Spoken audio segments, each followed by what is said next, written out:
It is part 2 of the Week 7 preview here on the Audible, and we get to start with a scorcher, Bloom, one that I know that you'll be watching closely. We all will because could be the best game of the weekend. An NFC Championship preview. It's the Lions and it's the Vikings. Let's start on Detroit's side of things as they're rolling now with more Tim Patrick. Going up against Minnesota, they're going to have to stay rolling, which means yeah, keep it up. Keep your foot on the gas. Maybe not quite like you did against Dallas. You'll have a better opponent this week. Yeah, this is heralding that the NFC North is the best division in football. And these teams are both very balanced. Uh, and this is a tremendous matchup. How wonderful that we get to see this twice, maybe 3 times this year. On the Detroit side, they're bouncing back from certainly an emotional loss of Aiden Hutchinson, but I think they want to make a statement that they're still on the Super Bowl track. And hey, Hutchinson could return for the playoffs, at least according to the team. You're going to play, I know it's Brian Flores' defense. This is going to be a great Cecil on both sides of the ball. The offensive versus defensive coordinators and some of the individual matchups are just wonderful. So, yeah, Jared Goff's going to be in your lineup. Yeah, the running backs are going to be in your lineup. Amon-Ra St. Brown, Jamison Williams. Remember, Kwesi Dofu-Mensah, the GM for the Minnesota, his first trade was allowing Detroit to trade up for Jamison Williams. Sam Laporta Authority. You're going to play all of your Lions because this could be the highest scoring game of the week. And we're going to watch Tim Patrick and Khalif Raymond, anybody attached to this offense, if you have to dig deep for what the heck flex. But Brian Flores' defense is really gelling. I think everything is starting to, we're seeing the effects of all the unpredictable blitzes and ways that defense can confuse offenses. But this is an offense that can confuse defenses. So this is going to be really fun to watch. Yeah, fun to watch and fun to watch on the Minnesota side because it's like, okay, who's running the rock? They did get Cam Akers, right? So let's see there if that's anything. Aaron Jones not on the field on Wednesday. We're recording on Thursday morning. He's got a hamstring issue. So Ty Chandler, Cam Akers, welcome to the show. Oh yeah, and of course everything else the Vikings can do on offense. Yeah, the good news, if you want to call it good news, is that the Lions stopped the run anyway. So the Lions are one of those defenses that you really don't even try to establish the run. So Aaron Jones, who I think it was a hip going into the bye, a hamstring coming out of the bye, not exactly what you're looking for if you want him to play this week. But Cam Akers, say what you will about Cam Akers, but it does seem like his coaches like to have him come back to the team, even though he didn't exactly leave the Rams on the best terms. So Cam Akers should figure into this backfield, not enough to have fantasy value. It's something to watch, though, if you were thinking about playing Ty Chandler here. Justin Jefferson, Jordan Addison, at least as a what the heck flex. Jalen Naylor as a deep what the heck flex. As we know, again, this could turn into a shootout. And will we see TJ Hawkinson? Well, if he's on the field, he's probably in your lineup in the little revenge game here. And of course, Sam Darnold is a high floor quarterback one in this one. So yeah, just sit back, relax, enjoy this game. And again, it's only week 7, but there's implications well beyond week 7 for this one. Let's just put a pin in it for the recap show, Bloom. How does that offense work when you don't run the ball or can't run the ball? Absolutely. That's the issue because play action passing and rollouts and bootlegs and everything that they do relies on you running the ball. Anyway, Eagles and Giants up next. Oh, man. Going from the NFC North to NFC East, it's like, oh, okay, that's how everyone else plays football. All right, Eagles side of things. Nick Sirianni, maybe leave that one alone. What's going on at the tight end position? Dallas Goedert with the hamstring. Maybe it's Grant Calcaterra. Hell, Albert Okwuegbunam's 21-day window was opened. So we got a question mark there. No question marks at the receivers, the running backs, question marks at the head coach. You're on the road facing the Giants. What does that mean for the Eagles this week? Yeah, it's a game the Eagles want to win if we want to take them seriously, as they just eked out a win against a Browns team that we do not take seriously. As you said, Grant Calcaterra is there for you as a what the heck tight end. We saw his speed last week, and really the offense didn't miss Dallas Goedert that much. Hurts has his wide receivers back. Obviously, he's a high ceiling play. Giants pass rush will try to get after him. Jordan Mailata's out. So that could be something the Giants pass rush can take advantage of. You want to see Hurts elevate this offense. And of course, the Saquon Barkley revenge game. Although Saquon Barkley doesn't strike me as the kind of guy who wants to take revenge on anybody. He just wants to go out there and serve his team. He just wants to win. Yeah. Right? Yeah, he just wants to win. So, on the flip side of that, now we've got Malik Neighbors officially limited on Wednesday as he comes back from a concussion. But Wandale Robinson, you're thinking, okay, Wandale Robinson, well, he's got an ankle. He was limited. And you're thinking Darius Slayton, well, he has a groin and he was limited. So, as always, we'll put a pin in this and wait till Friday to see what goes on there. Devin Singletary, a little bit banged up, doesn't even matter with the way Tyrone Tracy can play. And then it gets back to Daniel Jones. Yep. Now with Andrew Thomas placed on Ugh. IR. Yeah, exactly. I don't like that news. No, and not that the Eagles defense is scary, but the Giants are still one of the teams, the offense in particular, going into week 7, an enigma. Depending on what week you watch them, depending on the opponent, you feel like this offense is coming together. You feel like Daniel Jones is starting to play his best football, or you feel like this is a very limited offense. But if Malik Neighbors can return, and I think if he gets through practices without incident, we will see him return. He's got to play. And then we're going to watch the practice reports for Wandale Robinson and Darius Slayton. They're both what the heck flexes.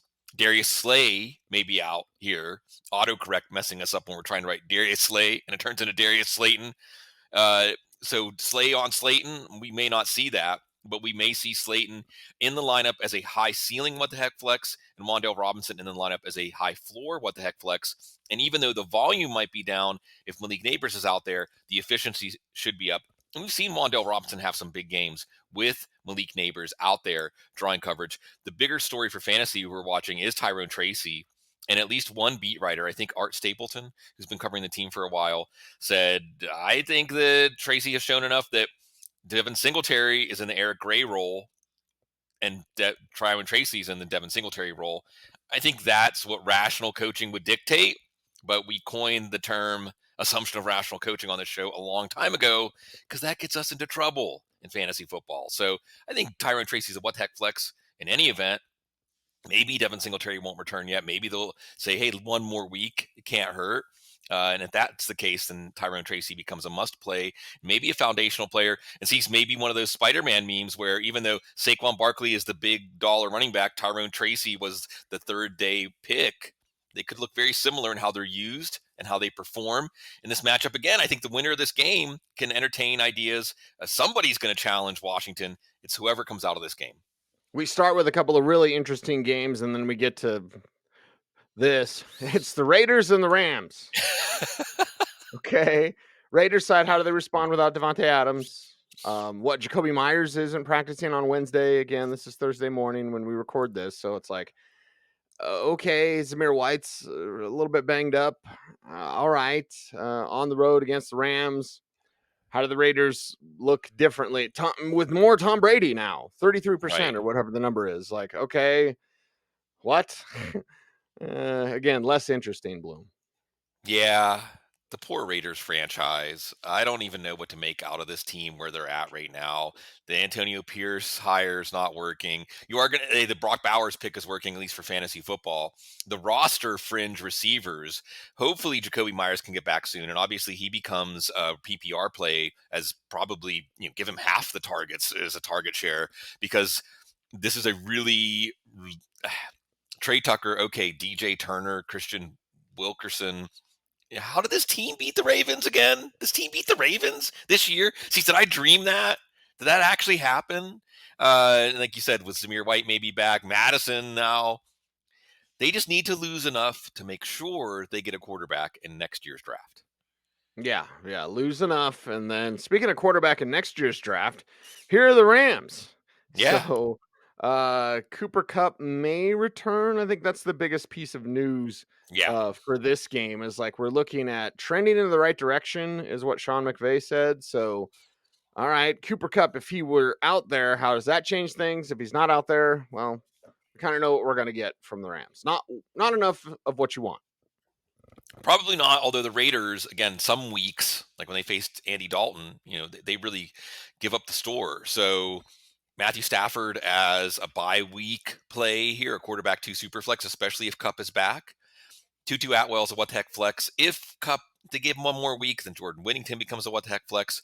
You're going to get a ton of Kyron Williams, but maybe with the bye and a chance to reassess everything, more Blake Corum.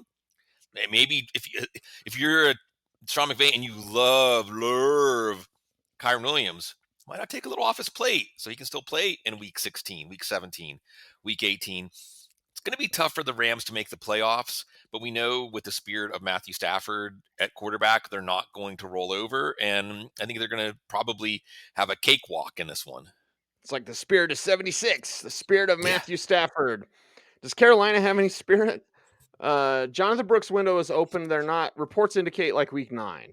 Okay. Yeah. So we had discussed whether or not they shut down Brooks at all. Well, week 9, it looks like, not week 7. So Carolina on the road against the Commanders. Deontay Johnson, wide receiver 2 with upside. Can't really trust him as a wide receiver 1, but he can put up wide receiver 1 numbers till he gets traded. I think of Cooper Kupp and I think of Deontay Johnson, and I'm like, why don't you just trade these guys? Right. Right? So, well, we'll see. Let's talk Carolina and Commanders next. Yeah, that certainly as we get closer, and this is, see, you bring that up, and this is what you should be thinking as a fantasy, dynasty fantasy GM also. It's time to go into Mm-hmm. buy mode or sell mode. Andy Dalton, maybe even someone to sell depending on quarterback injuries. Deontay Johnson, just watch his status. He's on the injury report every week for something. Chuba Hubbard riding high, and I think Chuba Hubbard's going to be one of those players that we need to see Jonathan Brooks get at least 50% of the workload before we put Hubbard on our bench, because Hubbard is one of the best picks in fantasy leagues. A lot of Hubbard teams, they're prospering. Watching these young receivers, Xavier Legette, Jalen Coker, Jonathan Mingo. Notice I mentioned Mingo last. That's not good when you're a second round pick in your second season. Yeah, it's the Marvin Mims treatment. Let's talk about Brian Robinson.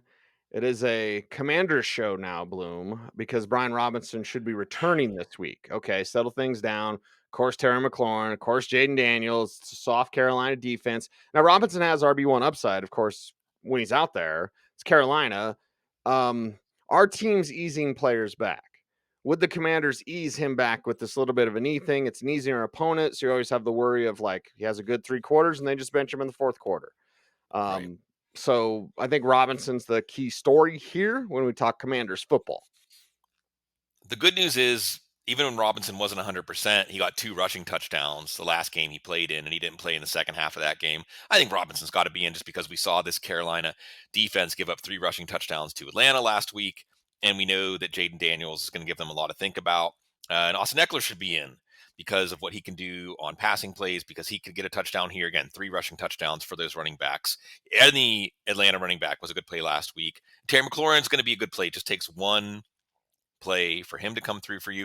We're watching some of these guys like Noah Brown, Zach Ertz. This is a good offense and a good matchup. So if you have to dig deep, maybe click the check mark beside your Washington Commander. As look at how quickly, Cecil, we've gotten used to the idea that the Washington Commanders are a good team. Quarterback wins, a real thing. Yeah, all it takes is that dude, and Jaden Daniels is that dude. 4 games down, 4 games to go here in part 2 of the Week 7 preview on the Audible. Cecil, Lammey, Sigmund, Bloom, and whew, okay, another good one. The Chiefs and the 49ers. And on the Chiefs side, it's like, bring it back. They're playing all the old hits, right? Kareem Yeah. Hunt, Juju Smith-Schuster, they're back. Travis Kelce with 9 catches or whatever. Like, all right, on the road against the 49ers, you'll expect the Chiefs' best. You get that most every week. Who's it come from in week 7? Even Mecole Hardman's back. So they really have got the band back together. Not going to play Patrick Mahomes still. San Francisco, a good defense. You are probably going to play Juju Smith-Schuster as a wide receiver 3 flex. You're probably going to play Kareem Hunt as a running back 2. Travis Kelce, obviously, in your lineup, but you have a lot higher expectations for him. Xavier Worthy is the guy that we're not sure about. He's the one that's not from the old band, right? There's no part for him in the sheet music. So the ceiling hasn't been that tantalizing. Nick Bosa and company, you're not necessarily going to have a lot of downfield passing, but a lot of that death by 1,000 paper cuts offense. It is back. Super Bowl rematch here. And for San Francisco, who has lost more than one game this year that they should have won, since we talked about this, there are 8 playoff quality teams in the NFC. Now, San Francisco has the good luck of being in a division that might only have one. Seattle, Rams, Arizona, not exactly credible teams. So they may still back into the playoffs, but it's kind of like when Cincinnati played San Francisco or Kansas City earlier this year. This is a yardstick game, and you want to take yourself seriously to get back to the Super Bowl, San Francisco. What are you going to do in this one? Yeah, what are you going to do in this one? What's Jordan Mason going to do on the flip side? Wearing a non-contact jersey out there, and then what? Limited, I believe. Yeah. I saw limited on Wednesday. Yes, yes, yes. Debo Samuel also limited there as well. So we know the names, we know the games. It's just who's healthy enough to play. By the way, Ricky Persall's practice Yeah. window has been open on Monday, so we are anxiously awaiting the arrival of him. Yeah, and Juwan Jennings a little banged up in this one.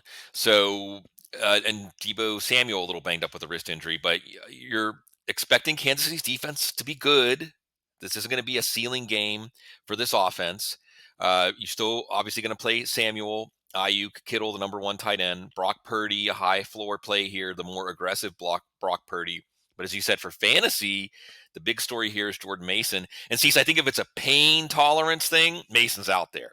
No doubt about it. Yeah. Mason's going to be out there. Hmm. If it's the doctors clearing him, Mason may not be out there. And if he's not out there, I don't know who to play. This is a tough matchup. I'm not convinced that Isaac Guerendo is going to even lead this backfield in snaps and touches because Patrick Taylor is more of that coach's catnip. He knows the system. He can pass block. He can do all those things. Remember, he was keeping very talented guys off of the field back at Memphis because he's an assignment sound running back. That's what they need to win this game more than Isaac Guerendo's speed. And we've also seen in this system, Cease, you can have all the speed and agility and measurables in the world. If you don't run in alignment with the decisions, bend, bang, bounce, right? Did I get that right? The Yep. three B's. Yep. If Hmm. you don't understand that the way that Jordan Mason does, all the speed in the world, all the agility in the world does not matter. So what a matchup. And it's a good thing, Cease, that those other two matchups not the most compelling so we can focus on the Super Bowl rematch. Yes. Focus on this game, not on Jets and Steelers. Oh my God. Okay. Jets side, more interesting, less depressing than the Steelers side. So Jets side with Devontae Adams. Are we getting ahead of ourselves to say wide receiver one? That's what it's all about. Like, Uh-huh. forget everyone else. Brees Hall's not running well. Like, whatever. It's Rodgers gets his whoopee. Are we getting ahead of ourselves to say instant wide receiver one? Probably. I don't know. Devonte Adams, and by the way, I want to give a nod of the cap, a nod of the beanie here to everybody. The moment, see, so I remember there were a lot of people. The moment that Devonte Adams was on the injury report with a hamstring injury, so many people said he wants to get traded to the Jets. And yeah, that hamstring injury cleared itself up. You hope there's not some sort of football karma, football god saying, "Oh, you want to pretend you have a hamstring injury." But yeah, Devontae Adams has to be in your lineup. I think Garrett Wilson should be in your lineup. Now we may be asking that question in future weeks. Maybe he is behind Allen Lazard. Allen Lazard more of a what the heck flex. This is the Aaron Rodgers offense, which apparently is going to be a Brees Hall offense too. So Brees Hall is back in your lineup, and really this is a great litmus test for how good can this offense be? Is Devontae Adams actually a more consequential, not just for fantasy football, but for how this Jets offense is going to function, a consequential addition that changes the outlook of this team? Because where the NFC has 8 playoff teams, the AFC might only have 4 or 5. The Jets want to say we're one of them with these moves that they're making. Could they embarrass the Steelers defense, or will the Steelers defense make it difficult like they have for so many other teams? And we'll see that the Adams addition, not that big of a deal. And the Steelers offense, well, uh, well, change is a good thing. I don't know. What the hell are they doing? What the hell's Mike Tomlin doing? Like, seriously, Justin Fields, he's not the greatest ever, but like you were winning games and his escapability gave you a different weapon. Russ can't run anymore. Russ really Right. can't throw anymore. And he's starting because He's reasons. different, Yeah, new. he's different, all right. Like I don't get this move at all. Like had they been on a slide, let's say they had lost last week. Oh, now you're on a slide. Okay, here comes Russell Wilson, save the day. But like, and there will be a Justin Fields package. That's the thing. Right. Like, You can't go into this without Justin Fields' package because Russell Wilson is not good at football anymore. That's the thing, Cecil. I was going to ask you, because you covered Russell Wilson. Give us the glass half full take here. Give us some sort of hope that what can Russell Wilson do based on what you saw up close and personal at this point in his career? He can still throw moonballs, but he's got to have time because he'll hold on to the ball too long. He's going to get sacked more than Fields did. He can't escape. But if he does have time by some sort of miracle, he can Right, still throw moonballs. right. Give him the Chargers offensive line, not the Steelers offensive line, right? No. Because the scary thing is, and my prediction from the couch this week with Theo Greminger is 2 to 3 weeks that we'll see Fields back. And the good news is that Fields is a resilient spirit, so he's not going to take this to heart. He's not going to be injured. His feelings aren't going to be hurt by this. He's going to approach this week the same way he's approached every other week. He's not going to lose the locker room. But the scary thing about Russell Wilson being out there, especially against a team like the Jets, is that a quarterback whose game was based on escapability, extending plays, who doesn't have the twitchiness anymore, who doesn't have that's bad. That's the roof is falling in on you. Okay. They asked him to push a blocking sled and he was out for 2 months with a calf injury. His body is not going to respond the way it used to. And we may see Justin Fields before the end of this game because he may be a sitting duck out there behind the Steelers offensive line. So you said moonballs. Was that George Pickens? Maybe George Pickens drawing pass interference, right?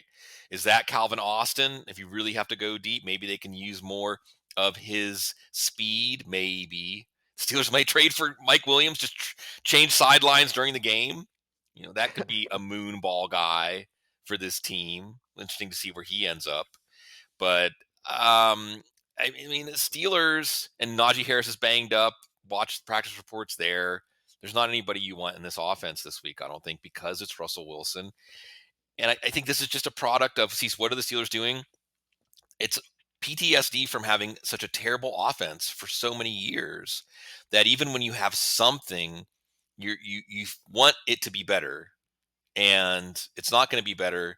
But Mike Tomlin obviously has this fascination. The other thing about Russell Wilson, I want to say really quick, when you think of Arthur Smith and the Arthur Smith playbook and Arthur Smith explaining to a quarterback, this is how our passing plays work, you need a disciplined, patient quarterback. That is not Russell Wilson. Ask the folks back in Seattle about how Russell Wilson did running a playbook, just taking plays from the whiteboard to the field. That's not his game. This is not going to be a game to watch if you're a Steelers fan.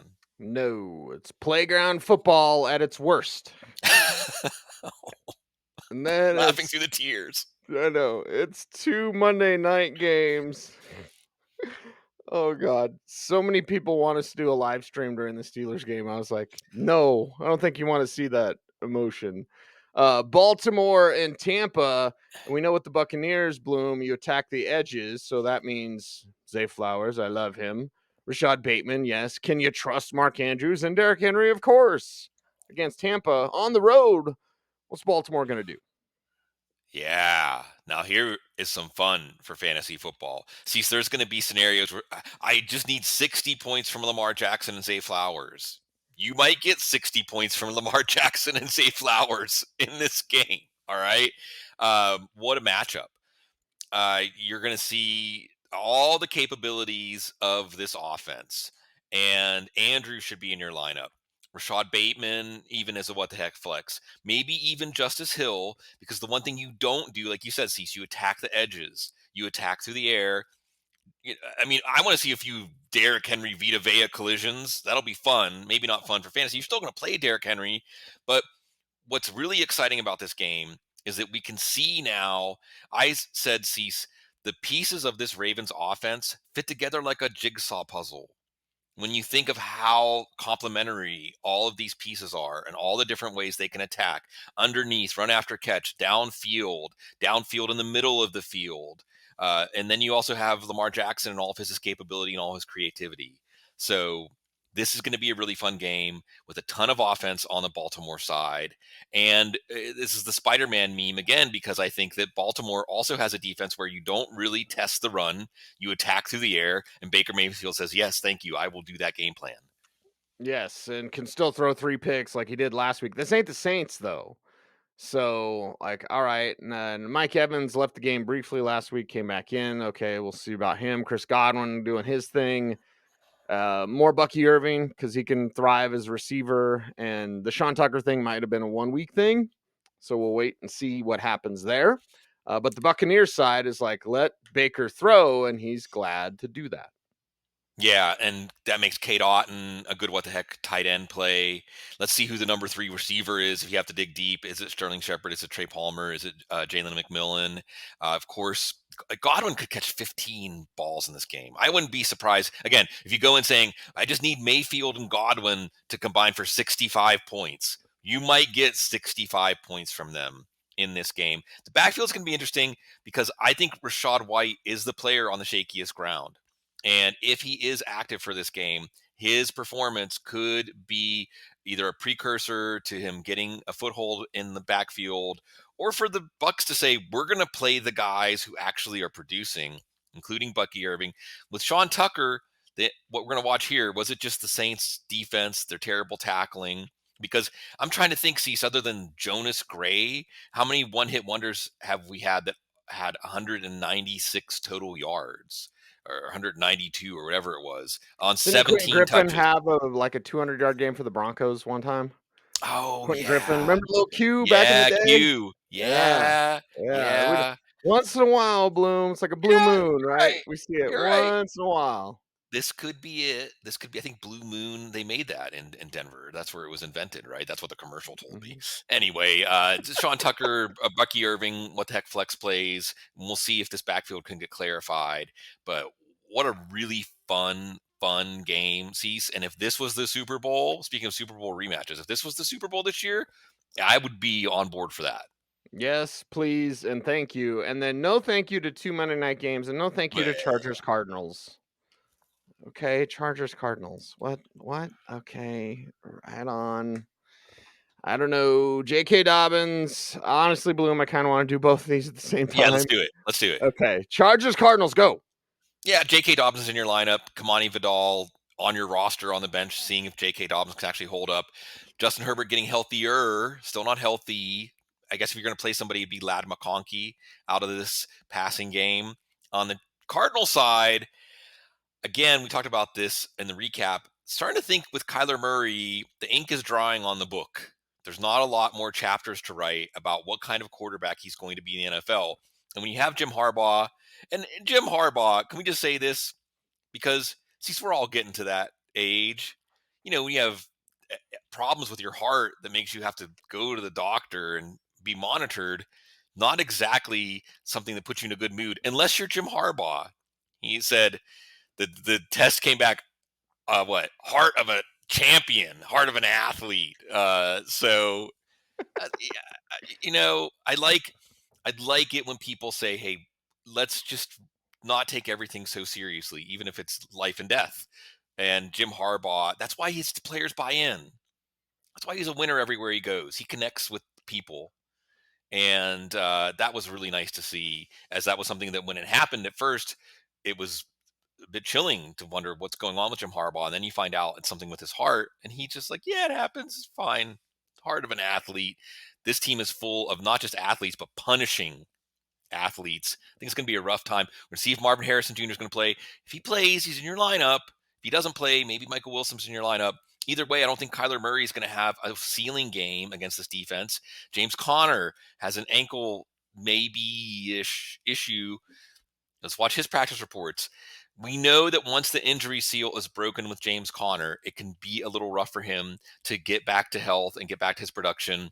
I'm not excited about Trey Benson or Amari DiMercado. It's really just Trey McBride that you're looking forward to putting in your lineup from this game, because I think we are going to see the Chargers continue to settle in. Rebuilding? No. The Chargers are the team that you don't want to face in the wild card round, because they will be a tough out. Our ever popular What the Heck Flex will be on Twitter And make sure to stay tuned for that. Follow us on Twitter, right? We want to grow our Twitter audience. So at the Audible is where you go. He's Sigmund Bloom. He's at Sigmund Bloom on X. I am at Cecil Lammey. And we are the Audible. That's a wrap for today's program. Go forth. Be awesome. Watch the other videos. Give them the thumbs up, Bloom.